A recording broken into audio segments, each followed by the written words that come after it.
গতকাল অনেক দর্শক আসছিল আর আগামীকাল যেহেতু একটা হচ্ছে ছুটির দিন আছে আর সন্ধ্যাও ম্যাচ আমাদের, তো আশাবাদী কালকে অনেক দর্শক হবে শারজায়, অনেক বাঙালি। আশা করব কালকে গতকালের থেকে আরও হিউজ পরিমাণ দর্শক হবে। মোটামুটি আমরা অ্যাডজাস্ট করতেছি, আর গতকাল দুপুরে ম্যাচ হওয়ার কারণে অনেক বেশি গরম ছিল।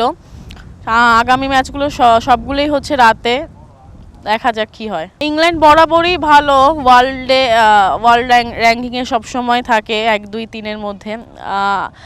তারপরও আমাদের খুব বেশি খেলা হয়নি ইংল্যান্ডের সাথে, তারপরও আশাবাদী যে আমরা আমাদের লাস্ট ওডিআই ওয়ার্ল্ড কাপে আমরা অনেক ভালো করছিলাম ইংল্যান্ডের সাথে, আমাদের যে বোলিং ইউনিটটা ছিল অনেক ভালো করছে। সো আশাবাদী কালকেও ইংল্যান্ডের সাথে আমাদের সর্বোচ্চ দেওয়া, তারপর আসলে রেজাল্ট বলে দিবে কি হবে। হ্যাপি বলবো না, কারণ হয়তো বা আরও টিমকে কিছু দিতে পারলে ভালো লাগতো। হয়তো বা আমি খুব খারাপ মুহূর্তে আউট হয়েছি, নিজের 50 রানও হয় নাই। তো আমি থাকলে হয়তো বা রানটা আরও 120-এর জায়গায় 125-ও হইতে পারতো।